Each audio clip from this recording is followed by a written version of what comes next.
Hello and welcome everybody back to the channel. This week's edition of Healing the Divine Masculine, my personal journey. This is a series based on my personal life journey. I've experienced a lot and learned a lot in 67 years. I wanted to share what I've learned with younger men so that they may benefit. We all have a story to tell and we can rewrite our story, and we must all find our own path. I hope you enjoy this journey with me. This week's topic is called Dark Night of the Soul. And it took 2 weeks to put this together. It was a very interesting topic, and of course, life gets in the way once in a while too. But I wanted to do this right, and it's a very interesting topic and one that I have experienced many times. So here's what we'll cover in here in this presentation: the definition, something called Psychospiritual Crises by Stanislav Grof. I've seen Dr. Grof on numerous shows on Gaia TV. And he has 11 psychospiritual crises in his list that I found. The next 5 are the ones that I'll touch on: shamanic crisis, unity consciousness, communication with spirit guides and channeling, close encounters with UFOs and alien abduction experiences, and finally, alcoholism and drug addiction as psychospiritual crisis. Then I'll give a little bit of my own summary of these. Next will be treatment of psychospiritual crises, also from Dr. Grof. Then a couple interesting things that I found: Discovery of Meaning by Thomas More of Cosmos Journal, and Return of Aliveness by Eckhart Tolle, which was on the same webpage as of Thomas More's webpage. Finally, my experience in finding the gift of the Dark Night of the Soul. And then lastly, a little bit about the current planetary dark night of the soul that we are experiencing. So the definition, if you even briefly scan the internet, there are as many definitions as there are references. Because the experience is unique to each person, each person's definition will also be unique. So from the Ascension Glossary, which I've quoted numerous times in the past videos, during spiritual initiation or active Kundalini ascension stages, there are 4 main types of the down cycle of spiritual crisis, which could be associated with what the ancients and mystics have called the dark night of the soul. These phases of spiritual development are unavoidable, as the living death or ego death must occur for resurrection of the spiritual body and mind. All must enter the dark night of the soul or spiritual crisis, perhaps many times during the cyclical process of evolution as part of the spiritual ascension process. Now, I'm not going to go through her 4 main types. I'm only quoting these to show that in this particular definition, we have to go through some kind of crises and some kind of a ego death or living death in order to resurrect into a new version of ourselves. And another term that we find is psychospiritual crisis. Following the trail led to an article by Dr. Stanislav Grof, psychonaut, and with his late wife, developer of holotropic breathwork, which is the basis of many different breathworks that you'll find out there. The article I found is called Spiritual Emergencies: Understanding and Treatment of Psychospiritual Crises. The breathwork is used to reach a holotropic state. And a holotropic state describes states of consciousness that have healing, transformative, and evolutionary potential. In the article, he lists 11 varieties of psychospiritual crises and discusses each of them. We'll look into some of them, and I'll put a link to the article in the video notes. When I think about this holotropic state, I think about DMT release, whether it's through breath work or through plant medicines like ayahuasca. So here are the 11 psychospiritual crises by Dr. Grof. The shamanic crisis, awakening of Kundalini, episodes of unitive consciousness, Maslow's peak experiences, psychological renewal through return to the center, which he takes from a gentleman by the name of John Perry, crisis of psychic opening, past life experiences, communication with spirit guides and channeling, near-death experiences, close encounters with UFOs and alien abduction experiences, possession states, and finally, alcoholism and drug addiction. So, in a shamanic crisis, to become a shaman, one must go through an initiation process. Shamans typically undergo a journey into the underworld, the realm of the dead, where they experience attacks by vicious demons and are exposed to horrendous tortures and ordeals. So everything here in quotes is from Dr. Grof's site. I know Dr. Alberto Vialdo, when he talks about journeying to the underworld, it's similar to this definition or this description, not quite the same, but very similar. The fact that there isn't a journey to the underworld is very common in all of the different shamanic beliefs. And here in the underworld, the ancestors can help find where someone came from or help a patient recover a soul part they lost from trauma in their past. So this goes back to one of my previous videos about soul splits. Similarly, the shaman will enter the upper world, which is future time. Here, the masters of tomorrow can help discover who a person is becoming and help perform a destiny retrieval. This is the first time I ever heard of it called destiny retrieval. It's very interesting and I liked it. They can assist those who are ill by finding a future healed state that can guide them toward health. So in other words, we can go back by going to the underworld to heal things that are in our past with the help of our ancestors. Or we can go to the upper world into the future to see ourselves as healed or with a destiny that we desire. Another guy that I studied for a while had this concept called quantum jumping, which was very similar to this going to the upper world. It's all about envisioning who you want to be. And it's the same concept in all these different modalities. But that's how powerful we are. This painful initiation culminates in experiences of death and dismemberment, followed by rebirth and ascent or magic flight to celestial regions. This might involve transformation into a bird, such as an eagle, falcon, thunderbird, or condor, and flight to the realm of the cosmic sun. Journeying allows us to displace our consciousness into the quantum field so that we can visit events that occurred in the past, or we can nudge destiny. To be considered a shaman, the individual has to successfully complete the transformation journey and integrate well the episodes of challenging holotropic states of consciousness. This covers a lot of ground here. The transformation into the animal and flights into the sun, that reminded me of Carlos Castaneda and his teachings of Don Juan, the Yaqui Indian. Journeying done in a trance state, whether it's through plant medicines, breath work, or even drumming, can also do. I've done that too. And we actually basically leaving our body, displace our consciousness into the quantum field. Definitely have experienced that.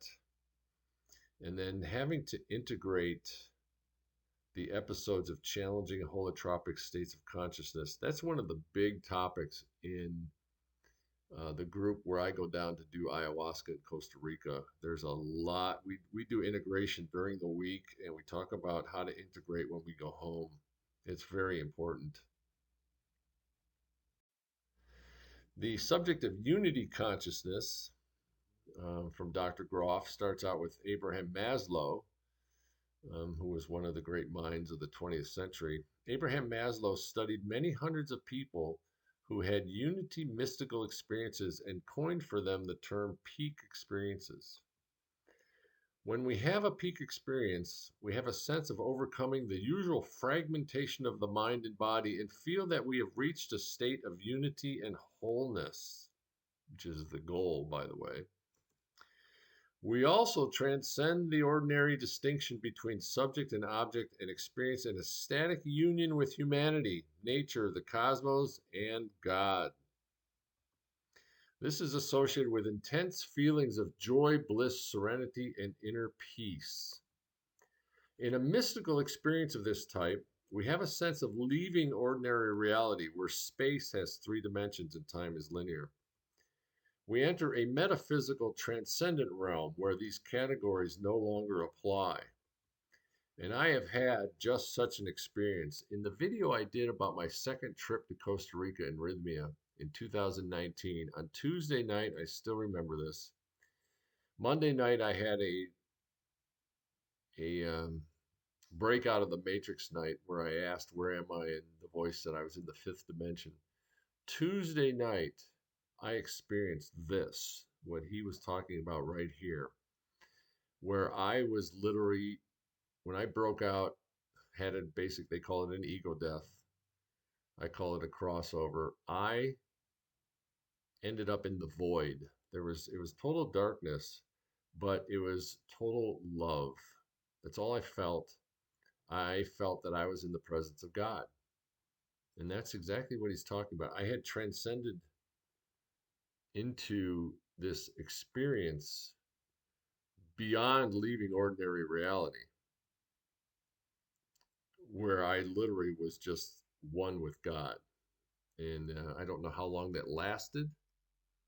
I just know that it left such an intense, beautiful feeling with me that here I am 5.5 years later and I can still feel it and I can still talk about it. The third one is communication with spirit guides and channeling. A person who is channeling transmits to others messages received from a source that appears to be external to his or her consciousness.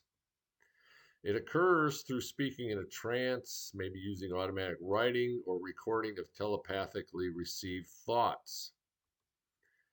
Channeling has played an important role in the history of humanity. Among the channeled spiritual teachings are many scriptures of enormous cultural influence, such as the ancient Indian Vedas, the Quran, the Book of Mormon, and A Course in Miracles. I did not know about this. I knew the Course in Miracles was channeled, but I didn't know the other three were.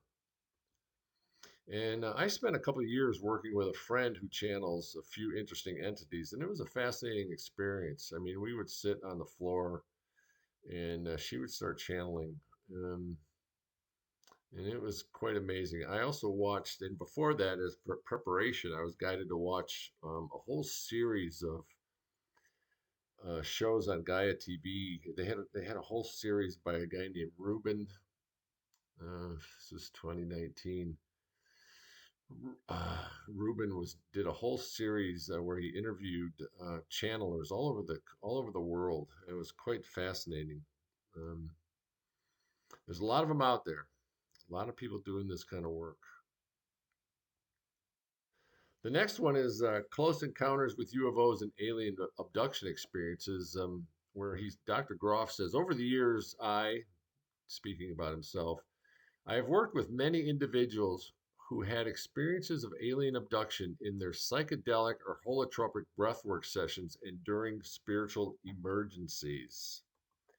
Almost without exception, these episodes were extremely intense and experientially convincing. So the reason that I brought this one up is because in earlier videos, I discussed my experiences of being astrally abducted twice, once by malevolent and once by benevolent beings. The first one was during an ayahuasca ceremony down in Costa Rica, and the second one, the benevolent beings, was during a sound meditation ceremony about a month after I came back from Costa Rica. This was in January 2020. The way he describes this is exactly what I felt at that time was, during psychedelic or holotropic breathwork sessions. Um, he doesn't use the term astrally abducted like I do, but I believe he's not talking about a physical abduction. And when I read the whole article, I did not get the impression that he was talking about a physical abduction because I don't believe those are real. But then that could be my own biases. But almost without exception, these episodes were extremely intense and convincing. And yes, they were. They were very convincing and extremely intense. The last one that I'm going to talk about is the one that I have the most personal experience with: alcoholism and drug addiction as psychospiritual crisis. Boy, this one really hit home. Until reading Grof's article, I never thought of these addictions as spiritual crisis, but once I read this, it all made sense. I believe that the inner child also comes into the scene. He doesn't talk about that, but I believe that it also comes into play here, as it was my traumatized inner child that was screaming for help but could not be heard. Quote, in addiction, like in the possession states, the spiritual dimension is obscured by the destructive and self destructive nature of the disorder. While in other forms of spiritual crises, people encounter problems because of their difficulty to cope with mystical experiences. But in addiction, the source of the problem is strong spiritual longing and the fact that the contact with the mystical dimension has not been made. There exists ample evidence that behind the craving for drugs or alcohol is unrecognized craving for transcendence or wholeness. Bingo! All the lights went on when I read this. The key to the understanding of addiction seems to be the fact that there exists a certain superficial similarity between mystical states and intoxication by alcohol or hard drugs. Both of these conditions share the feeling of disillusion of individual boundaries, dissipation of disturbing emotions, and transcendence of mundane problems. Although the intoxication with alcohol or drugs lacks many important characteristics of the mystical state, such as serenity, numinosity, and richness of philosophical insights, the experiential overlap is sufficient to seduce alcoholics and addicts into abuse. Everything here just made so much sense. So my summary of all this, and in reviewing Dr. Grof's list on the website, I could see that I had experienced some of them, and especially in particular the last one, addiction. They are all very different experiences, and I presume that many of us do not know that we are having the dark night experience as it is happening. So we could be going through one or more of these psychospiritual crises, the dark night of the soul. And I know for me, I didn't know it was happening because we're not taught about what is a dark night of the soul. So if we don't know the concept, we won't know that we're experiencing it. I think that happens with a lot of people. Although it's changing now with the interconnectedness of our world. More and more people the younger people are understanding these concepts and hearing about them. But what he said about addiction really hit home. The idea that we can take one of two paths, one through addiction, which is a search for connection and meaning, but is never achieved, and the other path using the tools listed later from which we can create the connection and find the meaning. In simple terms, one path is escapism and the other path is connection. So then he goes on to talk about treatment of psychospiritual crises. And one of the treatments he talks about is the 12-step program. And I went and just copied a quote here on the 11th step that emphasizes the need, quote, to improve through prayer and meditation our conscious contact with God as we understand God. Since holotropic states can facilitate mystical experiences, they clearly fit into this category. In other words, and he talks a lot about the 12-step program and even Carl Jung and his influence on the 12-step program, but how the 12-step program. And I've never actually dove into the 12-step, and when I did look into the 12 steps, I could actually do a whole video on that because it fits right into this topic I'm talking about of healing the divine masculine. The concepts are very much the same. But here in the 12-step program, part of the program is to create that conscious connection with God. And that's how we take the other path. We could call it the right hand path versus the left hand path of addiction. Another way I added some treatments in here that I thought would help, things that I have done um, for the treatment of dark night of the soul. Men's groups, which I was first introduced to back in about 2014 or so. Movement, qigong, yoga, tai chi, even working out in the gym, anything that helps us ground ourselves in our body. Breath work, of course, very good for treatment of this, and then eventually with um, practice, being able to actually have DMT releases. And finally, plant medicines, which to me is a calling. Not everyone is called to do plant medicines, but they definitely, I've seen a lot of miracles in my 4 trips down to Costa Rica.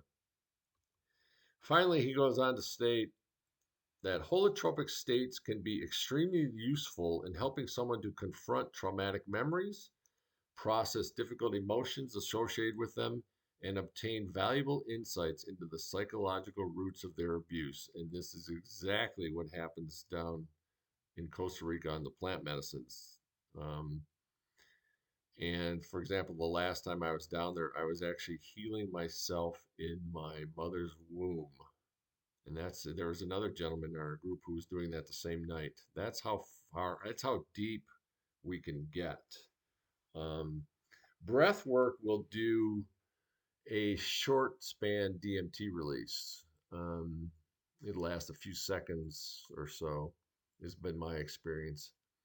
But plant medicines, especially ayahuasca, it'll be for hours, and that's how powerful it gets. And where multiple things will happen during that time too.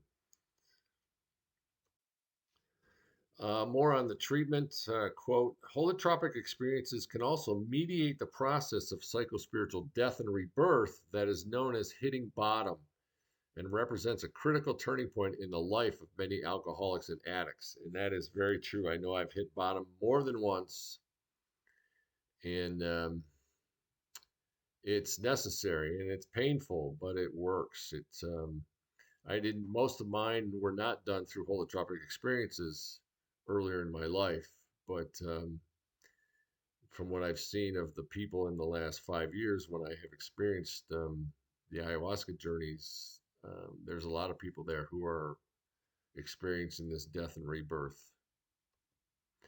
The experience of ego death happens here in a protected situation where it does not involve the physical, psychological, interpersonal, and social risk it would have if it happened spontaneously in the client's natural surroundings. In other words, referring to do plant medicines in a proper set and setting. This is extremely important. We do not want to treat either breath work but especially plant medicines as recreational drugs. And some people are doing that. You have to be very careful. There's a big craze now of people doing mushrooms. I know that I could get mushrooms and do them at home. I've thought about that, but I'm not quite comfortable with that idea. I like being in a proper set and setting with other like-minded people as opposed to being alone, and also where there are helpers that are watching you and making sure that you're okay. Finally, holotropic states can mediate experiential access to profound spiritual experiences, the true object of the alcoholic's or addict's craving, and make it thus less likely that they will seek unfortunate surrogates in alcohol or narcotics. Um, Very, very true. Once you get that connection going, um, it's still not I know for myself, even though I made those connections back in 2019, it still took a while to pull myself out of the addictive phase and the addiction that was part of the dark night of the soul. For some people, it can be immediate. For me, it was not. So, The Discovery of Meaning by Thomas More, I found on this website, and it just resonated with me. And he says, often a dark night has a strong symbolic quality in that it points to a deeper level of emotion and perhaps a deeper memory that gives it extra meaning. Faced with a dark night, many people treat it like an illness or like depression, which it is not. As far back as the Middle Ages, at least, dark moods were considered to be the work of Saturn, a spirit symbolized by a planet far out in the solar system. I'm actually ruled by Saturn being a Capricorn, which I found this very interesting.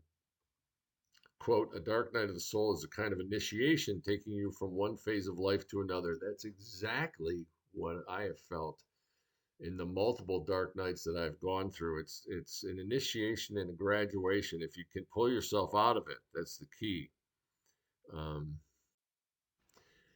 and then The Return of Aliveness by Eckhart Tolle. This was on the same website. A dark night is a term used to describe a collapse of a perceived meaning of life. It's a big statement. Really, what has collapsed is the whole conceptual framework for your life. There is a possibility that you emerge out of it into a transformed state of consciousness where life has meaning again, but it is not the same meaning as before.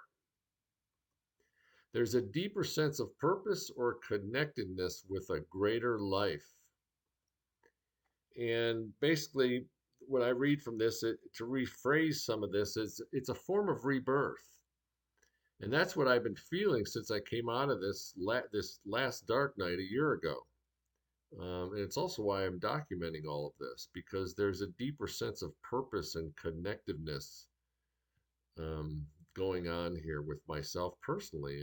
And I think it's going on with a lot of people who are sharing what they know, intuitively what they know, not book learning or what they've learned from school, um, but with a deeper sense of purpose and coming from the heart, not the mind, not the brain.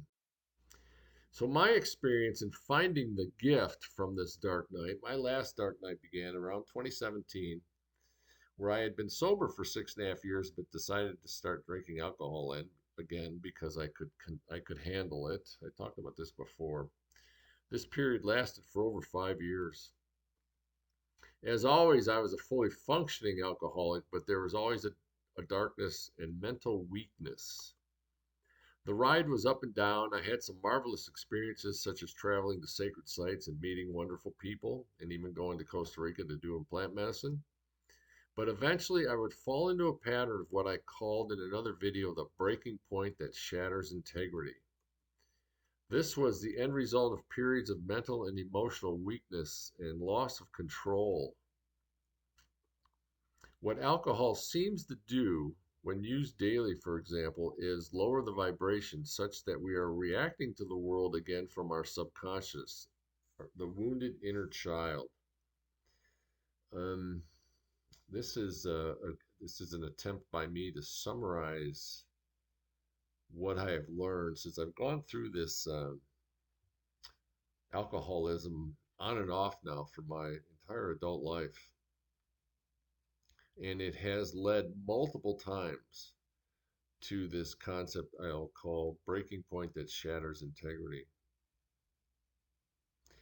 There's a definite pattern that goes on over a period of time. And as I'm saying, over time, there's a loss of the ability to observe oneself, to be brutally honest with oneself, and the self sabotage that is occurring on a daily basis. I can say this now as I feel the difference looking back on that period, that final period of 20 started in 2017 and other similar periods many years ago. The comment from Dr. Grof, quote, in addiction, the source of the problem is strong spiritual longing. The fact that the contact with the mystical dimension has not been made really makes a lot of sense to me. I personally was seeking something but looking in the wrong place, a place where, quote, there exists a certain superficial similarity between mystical states and intoxication by alcohol or hard drugs. And it's no coincidence that in ayahuasca ceremonies that I attend, they use terms like drunk on the medicine because there is this similarity. But whereas alcohol and drugs and other forms of physical addiction are, we could call the left hand path, a stimulation of the senses, the physical, the five physical senses, and they do never get us to the connection. It just goes on forever until it completely destroys us. But with the ayahuasca ceremonies and being drunk on the medicine, you reach a certain point of connection. And there is great insights, profound insights that come, and many other incredible experiences, which are not self sabotaging. There are times when you really can observe yourself. There are times when you can be brutally honest with yourself. It's a very different experience, but I can understand why he says that superficially there's a similarity. I do believe that as I went through this dark night process, more parts of me died off. I mean this in a positive sense, in that a transformation took place in my physical, mental, emotional, and spiritual bodies. As old parts of us die off, new energy comes in and takes us forward on our path. We continue to grow, evolve, see the world differently, and experience the world differently. I also believe that by healing myself, I am healing my ancestors and my descendants. I call this healing the lineage, and mine goes back at least 4 generations. This is on my father's side. And I believe that many of us are here in part to do this, meaning we are here to help heal the lineage, to heal our ancestors who suffered a lot of traumas and didn't have the tools and the knowledge to deal with them and to heal them on their own. So our parents and grandparents and great grandparents, and for me it goes to great great grandfather, who was also named David. It's to heal this lineage, this addictive personality, the self-destructiveness that comes with it, and to make that connection with our higher self, with God, and with the source of this universe. Finally, just one slide on this planetary dark night of the soul. I do believe that our society, which has become increasingly technically connected since the mid 1990s with the rollout of the internet, is going through a dark night of the soul. We have a technical connection, which is the false connection, versus the real connection, that connection that comes from the heart. We can see a great awakening happening in one segment of our society, while at the same time another segment of our society appears very emotionally unstable and violent.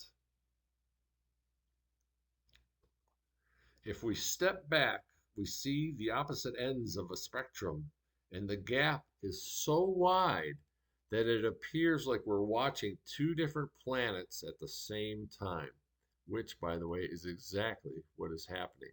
And people will talk about the 3D versus the 5D Earth, and that's fine. There is, as Lisa writes in the Ascension Glossary, she uses the term bifurcation of timelines, which started not too long ago, and we are seeing that. We are separating. It's going to take a very long time, but we are separating as our society splits, the awakened versus the unawakened. Finally, just a summary of the topics covered. I won't go through the whole list. Um, it was very interesting putting all this together. Enjoyed it. And my summary is an interesting topic to explore, even at this high level. The information I shared really resonates with many of my personal experiences, as I've discussed. And I hope that something resonated with you and that you were able to get some insight into your own life experiences. This is the end. I hope you enjoyed the presentation. I know it's a lot, so I just wanted to share this with you. And I did forget to update this slide. So the next one in about a week will not be the Dark Night of the Soul.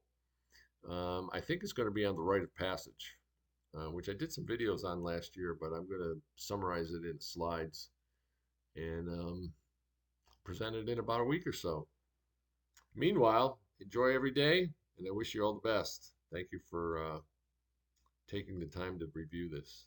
Until next time.